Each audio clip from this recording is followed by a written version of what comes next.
Hello, my name is Draheim. I am glad that I have been invited to talk at FDSE 2022, the 9th International Conference on Future Data and Security Engineering, about Towards Foundation of Web3, which is also published as a paper, as a joint paper with Arthur Bulders, Mike Gold, and Mert Sarapera in the proceedings of FDSE.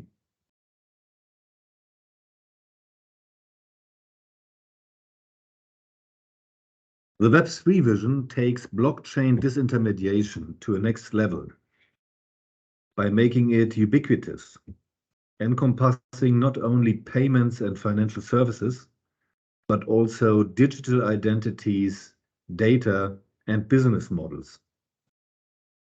The vision of a ubiquitous integration of emergent technology has become widely known as the Internet of Things.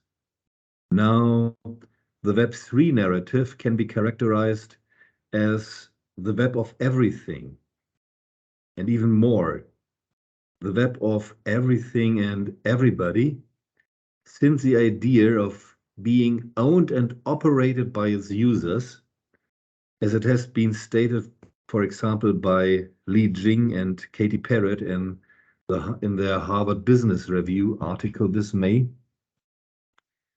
is the key ingredients of Web3. Although Web3 is still in its infancy, it has gained massive attention by major analysts such as Gartner, Forrester, and the Forbes Technology Council, as well as a Harvard Business Review in a series of articles in this year.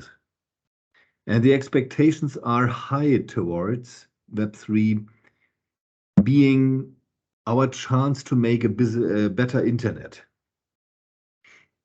Or, as summarized by Gilad Edelman in the Wired magazine this year, the Web3 movement seeks to liberate us from big tech and exploitative capitalism, and to do it using only blockchain, game theory, and code. Now, Web3 must not be confused with Web 3.0, which is related to the semantic web.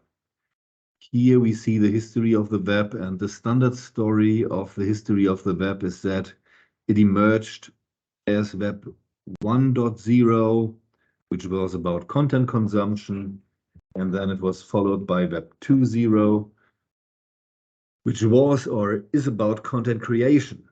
In reality, the history of the web was very much about the emergence of e-commerce. Now, the Web 3.0 vision was about the semantic web, and it was much earlier than the Web 3 vision.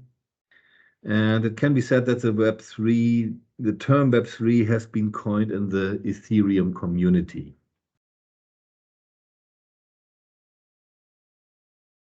In this table, we have summarized a series of Web 3 characteristics that we find most important for the current Web 3 narrative by comparing them to the corresponding Web 2.0 characteristic, or of course comparing them with today's web. So the table shows what we have found in papers and in media as most typical for the Web 3 narrative.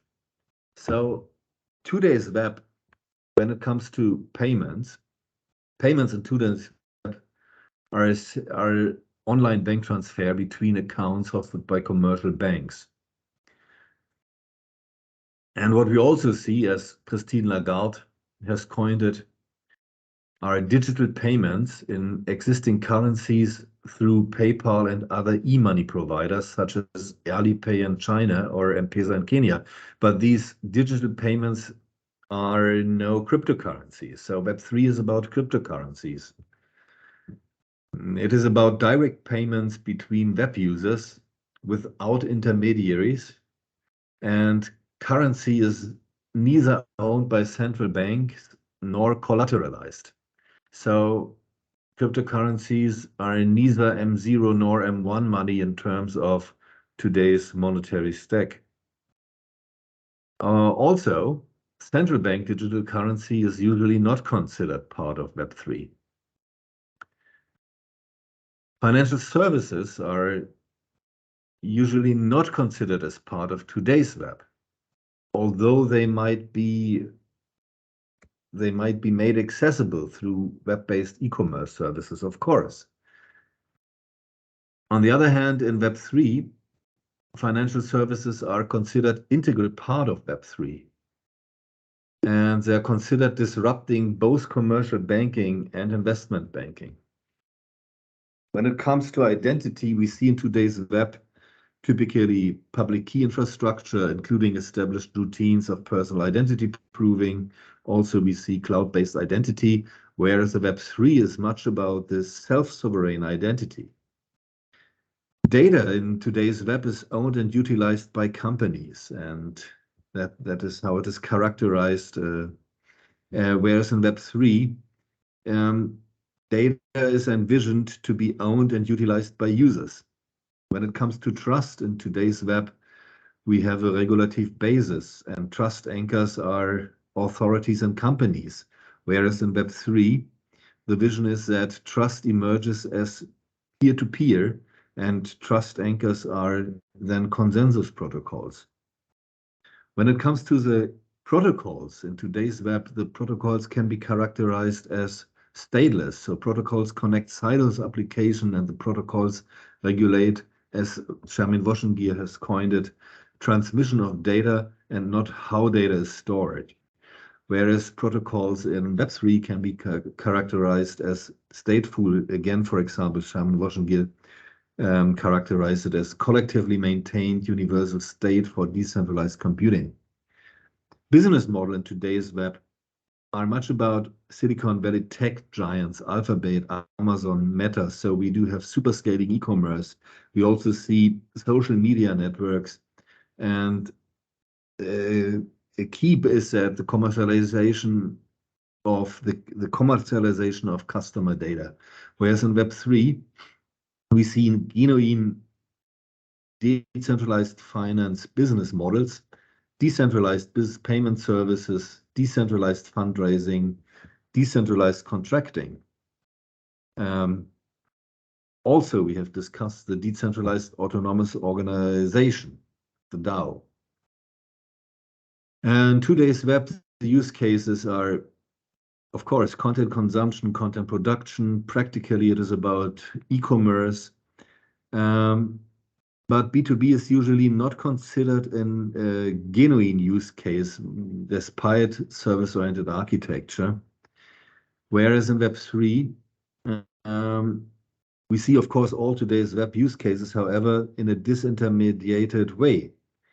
And business to business is considered an integral part of Web3 in a disintermediated fashion again.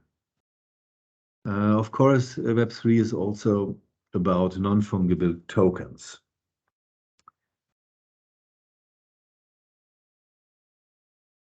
So that is the state of the discussion as found in literature, as found in papers, as found in media.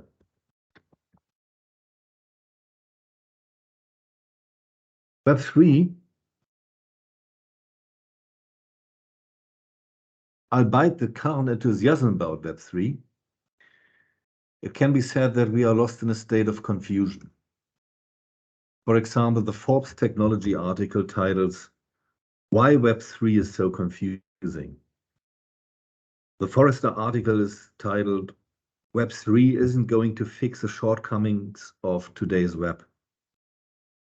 And both the Gartner article and the Harvard Business Review article are titled, "What is Web3?" But they rather aim at giving an overview of the current Web3 narrative than answering the question. And actually, since the Web3 does not yet exist, the question of what is Web3 can only be about overviewing its current narrative. Therefore, for an engineering research endeavor, the question to be asked has to be, what will be Web3? And In this talk, we want to discuss a potential foundation of Web3 in terms of fundamental components, architectural principles, and a Web3 design space. We postulate that any implementation of Web3 can be explained in terms of three fundamental components: the tree, the ledger, and the cloud, that adhere to a series of Web3 architectural principles and thus form the basis to elaborate the full Web3 design space. We say that the three fundamental components, together with the Web3 architectural principles and the elaborated Web3 design space, form the foundations of Web3.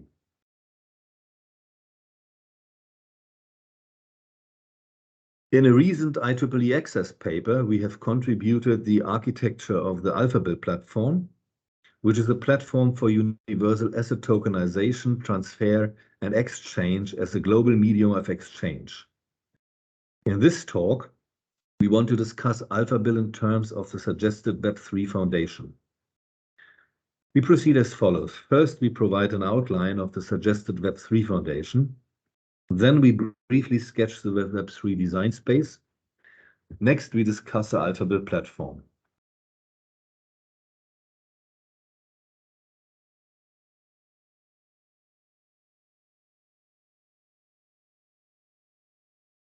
The Web3 information tree, that we also just call Web3 tree, is a fundamental component that presents the latest Web3 information. Here, latest means at each point in time. This means that versioning comes in through the other fundamental components, the cloud and the ledger. The tree structure is extended to a graph structure by nodes that contain node addresses and are interpreted as references, as we are used from hyperlinks and transclusions, those concepts introduced by Ted Nelson very early in the 1960s. Conceptually, the Web3 information is actually a graph. We stay in the tradition of modeling web information as a tree. We do not do so for the sake of tradition in its own right. It is a language-oriented stance of the tree approach that is beneficial for us when we conceptualize an essential ingredients of Web3. Each partition of Web3 defines its own domain-specific language. Furthermore, the tree approach allows for a convenient ad hoc addressing scheme, path in the tree. Just remember the Web3 consortium standard XPaths, for example. And now we have that the Web3 information tree is a child-ordered, node-colored tree.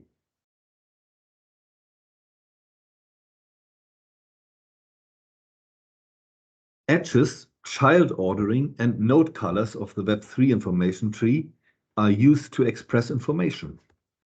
We call the color of a node its node information. And depending on the context, we call the color of a node also the label of the node. This means that we use node color, node information, and node label as interchangeable. We use the label of a node also to identify the subtree that this node as a root has as a subtree that has this node as a root, and call the node's label also the label of the subtree. We understand the Web3 information tree as an abstract syntax tree that adheres to a context-free grammar that we call the grammar of the Web3 information tree. And indeed, abstract syntax trees are child-ordered node-colored trees. As suggested by the integrated source code paradigm that we have suggested earlier, we overcome concrete syntax. We exclude concrete syntax from our considerations and work with grammar and a direct utilization of its abstract syntax. Now, we call the language that the Web3 information tree belongs to the Web3 base language. The Web3 tree is partitioned. A partition is a subtree of the Web3 tree.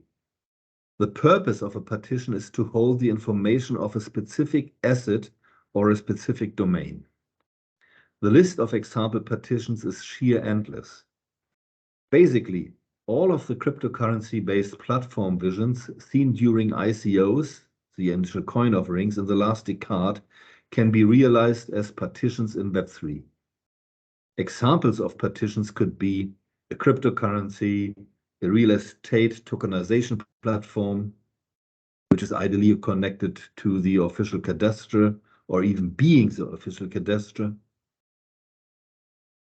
an e-procurement system for the public sector, a nationwide healthcare information system, a business-to-business vending platform, a particular relational database of a certain company, etc., etc.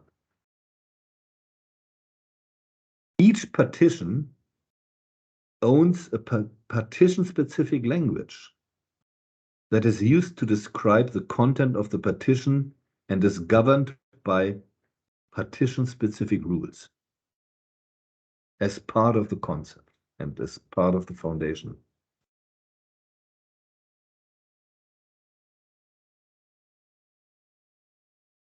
The topmost part of the Web3 in our figure, for example, containing labels tau1 to tau-n and tau1.1, tau1.1.1, realizes the addresses of the Web3 partitions. Our figure depicts 3 partitions, having the addresses tau1/partition, tau4/partition, and tau1/tau1.3, tau1.3.2, and partition. So here that's the address of that partition. Actually, addresses of partitions are not special. Each node in the Web3 tree can be addressed. See the address of the node label L3 in our figure here.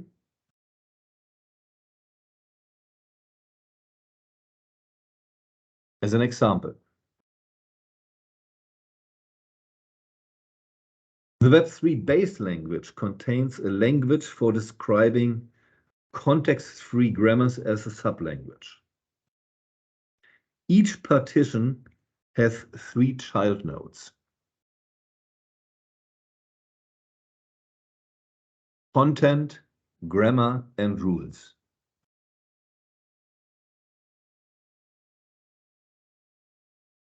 The grammar node contains the grammar of the partition. All subtrees of the content node has to adhere to this grammar. Furthermore, the Web3 base language contains a programming language as a sublanguage that allows for establishing rules for subtrees of the Web3 tree. This programming language has the same intentions as Bitcoin's programming languages script and the smart contract languages of other blockchain technologies such as Ethereum Solidity. We call this sublanguage of the Web3 base language simply the Web3 programming language.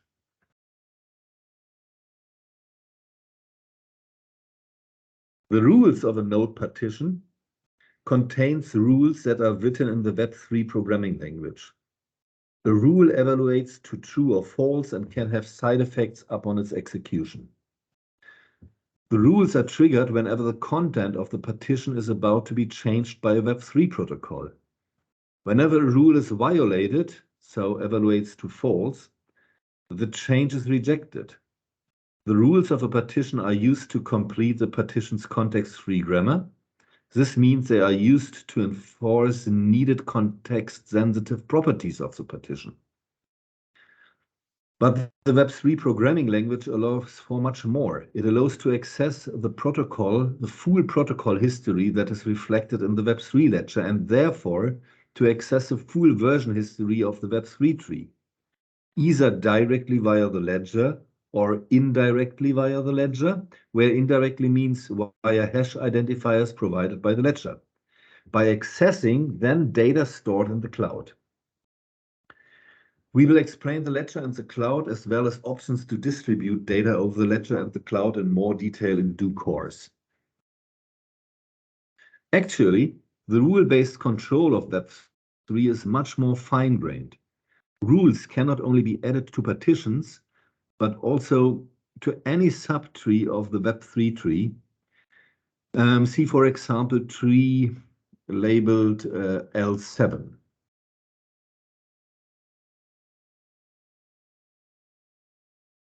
In our figure.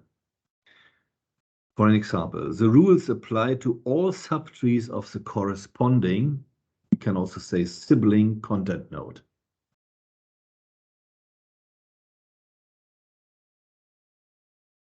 At this point, let me turn to the important Web3 architectural principle of pervasive digital rights.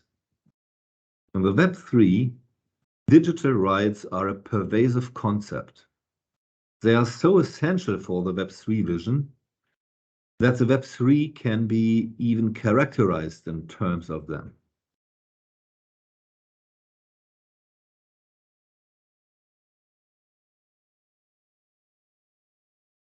And the integration of digital rights exchange into the application layer internet protocols. Digital rights express trusted, certified ownership of digital assets. Digital rights manifest in digital signatures of digital assets stored in the Web3 tree. Complex digital rights scenarios can be expressed with the Web3 programming language. The enforcement of digital rights is on a different page. Basic digital rights that are merely about consuming or accessing digital assets might be enforced or ensured technologically. However, in general, when digital rights are about reuse of digital assets, they need to be collateralized by appropriate regulations. With the Web3, the notion of digital rights itself seems to become generalized. They are not merely about the utilization of digital assets anymore. Instead, they express rights in real-world assets, legal assets or physical assets.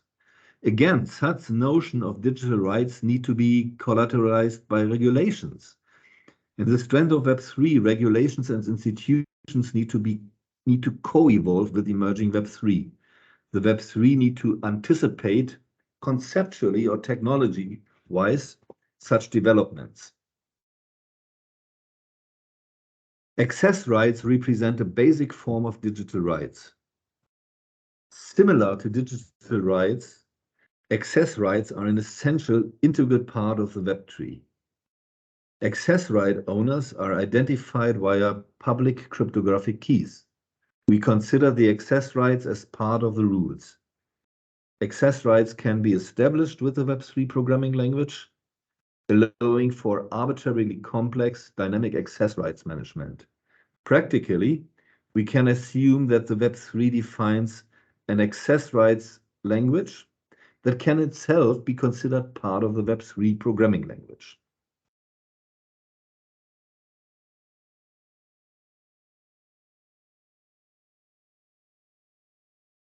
For example, Eric Schmidt and Jared Cohn have explained the future of identity in their book, The New Digital Age, as follows.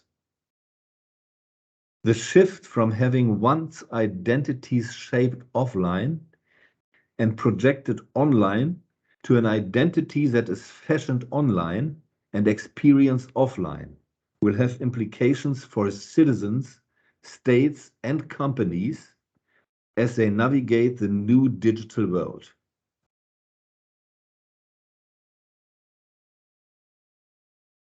We postulate that the Web3 principle of pervasive digital rights is of utmost significance for changing the concepts of online identities and of online identities and identities.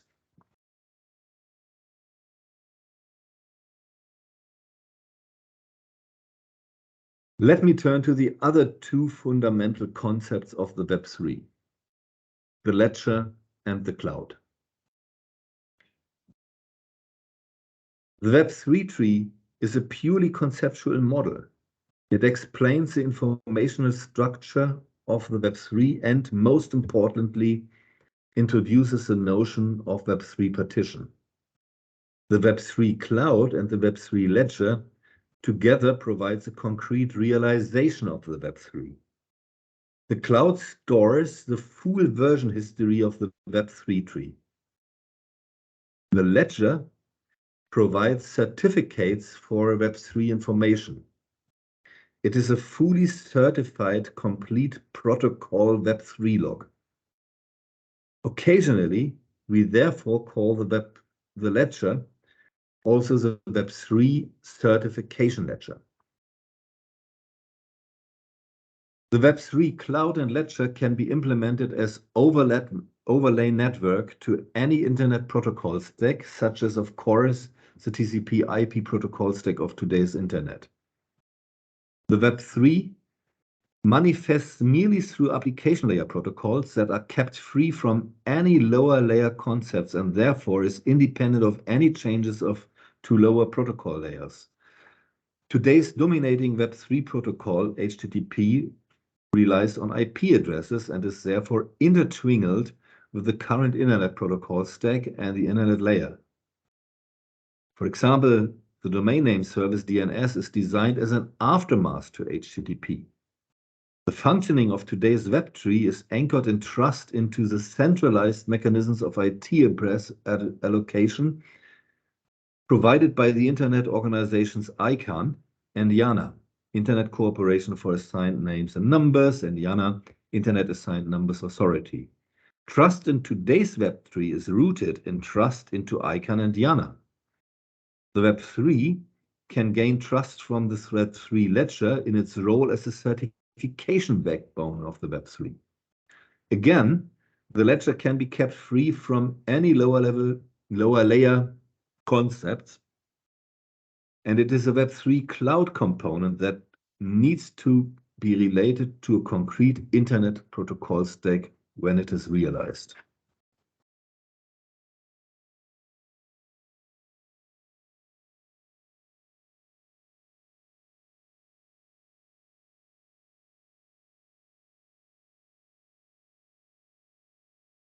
Now, let me explain the Web3 architectural principles of data abstraction and live streaming.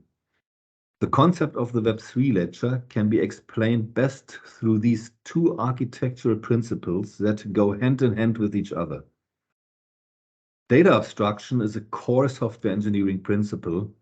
Think alone of Barbara Riskov's seminal paper on abstract data types. In the context of the Web3, this principle means that the Web3 tree is manipulated and only manipulated through a set of well-defined Web3 protocols. This is not so in the web. From the beginning, the HTTP protocol had a POST method, which allows for adding new data to a web server. Soon after, the HTTP protocol was enriched by a PUT method that allows for updating a specific web resource. The point is that the POST and the PUT method are rather seldomly used in practice. Instead, web resources are manipulated by all kinds of means. So direct writes to the file system, or mitigated by a web content management system, etc., etc. This means that the complete log of web protocol activities would not reflect at all the actual web version history. In our Web3 Foundation, it is an architectural principle that all Web3 protocol activities are recorded in the Web3 ledger. And we call this principle the Web3 live streaming principle. Of course, this principle makes only sense if the Web3 is always only manipulated through defined Web3 protocols. which is the essence of the Web3 data abstraction principle. We postulate that the Web3 ledger is the only authoritative reference for Web3 content. As such, it is certified, and this way becoming the fully certified complete Web3 log. Following the current state of the art, a natural candidate to implement the Web3 ledger is with today's blockchain technology. The reason for this is the efficiency of the blockchain data structure. We can assume that verifying a signature is 1,000 times more costly than computing a hash, which leads to the concept of organizing the data in blocks, computing a Merkle tree per block, and signing this tree via through hash. This efficiency argument holds independent of the concrete consensus mechanism of a blockchain or the question whether the blockchain is permissionless or permissioned. There are two fundamental options to distribute Web3 data over the Web3 tree and the Web3 ledger. The first option is a pure certification ledger. Here, no data is stored in the ledger. All Web3 data is stored only in the cloud. A chunk of Web3 data is exchanged via a Web3 protocol, is presented in the ledger by a hash value. This hash value serves as identifier to the data. This means as a handle to retrieve the data from the ledger. The second option is what we call the certification data ledger. Here, some of the data that is exchanged via Web3 protocols are stored directly in the ledger, and this leads us to the important point of maximizing data protection. Maximizing data protection. The reason for not storing data directly in the ledger is efficiency. The reason is independent of whether the ledger is public or not. If the ledger is public, a natural pattern to maximize data protection is to formulate Web3 partition rules only in terms of data stored in the ledger. The Web3 rules can now be called ledger rules. Then, assuming that the data in the cloud is not public and effectively protected, only such data would be stored in the ledger that is needed in formulating Web3 partition rules. Storing clear data in the ledger does not automatically break anonymity.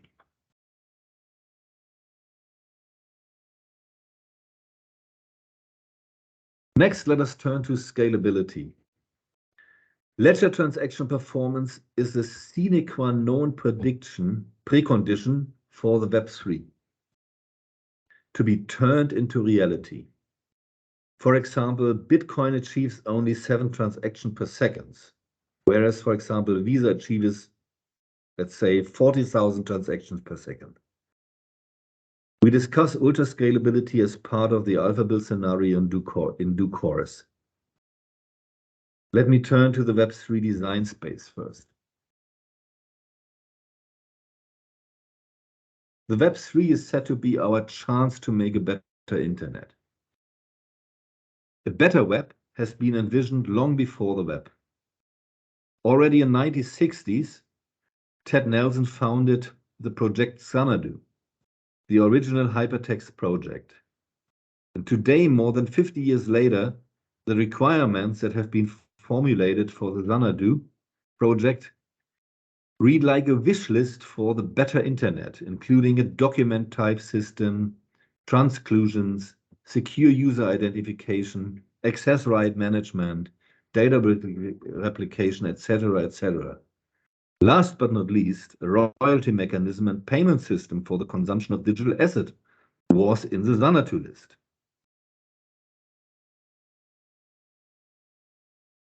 Analyzing today's enterprise application landscape leads to a similar requirement list in regard to cross-cutting concerns.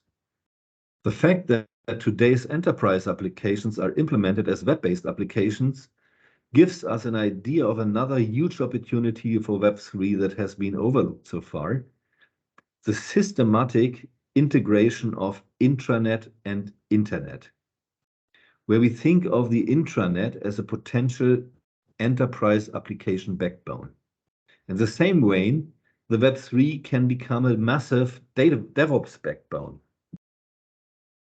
The single underlying model of the orthographic modeling approach, the SUM, can be integrated as partition into Web3, enabling both case to zero, as described earlier by us, and the model-driven organization also described earlier by us.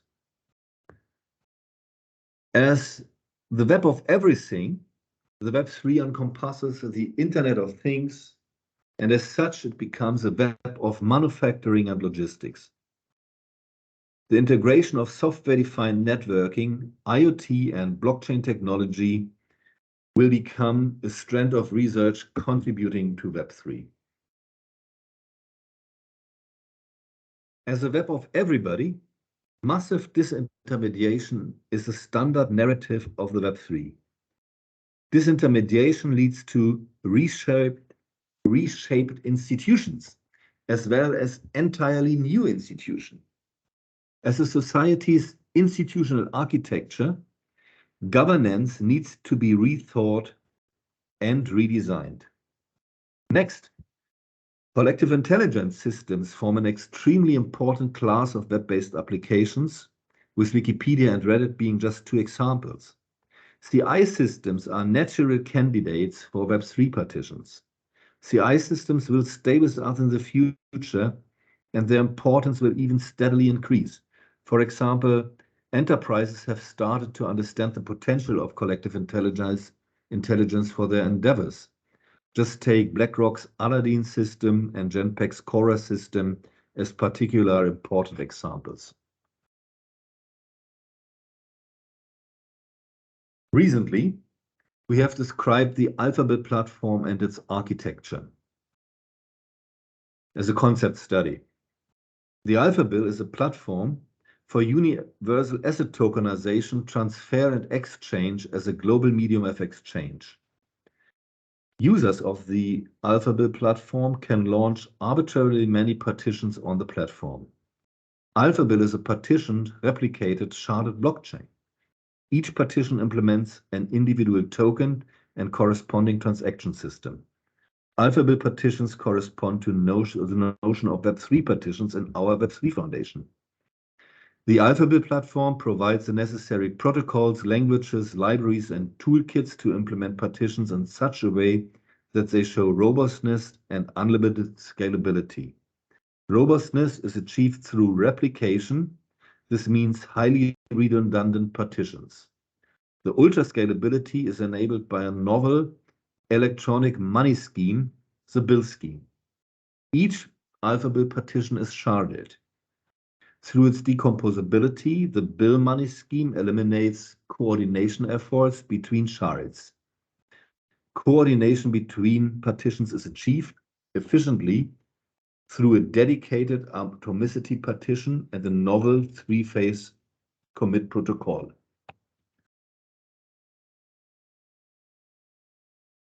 All of this in the sense of an architecture, of a concept study.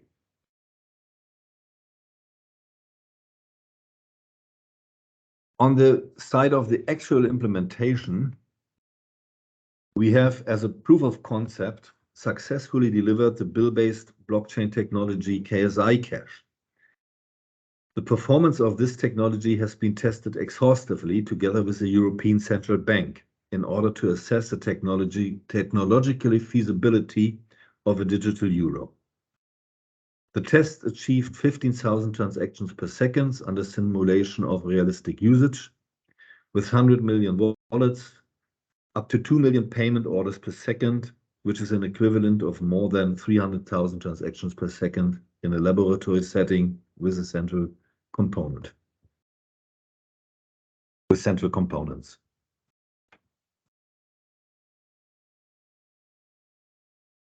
Let me summarize.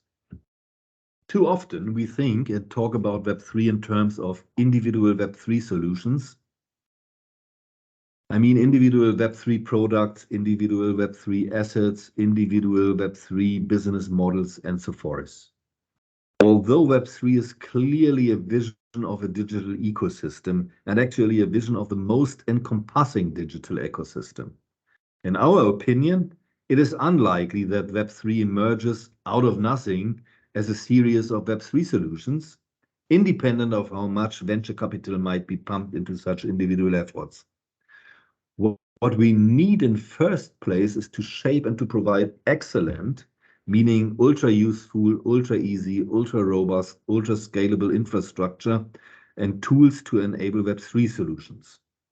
And from an engineering perspective, Web3 is the integration of digital rights exchange into the application internet layer protocols. From a design perspective, we need to care more for the completeness of vision of Web3. With the Web3 Foundation suggested in this talk, we hope to help with the completeness of vision of Web3. Thanks a lot for your attention.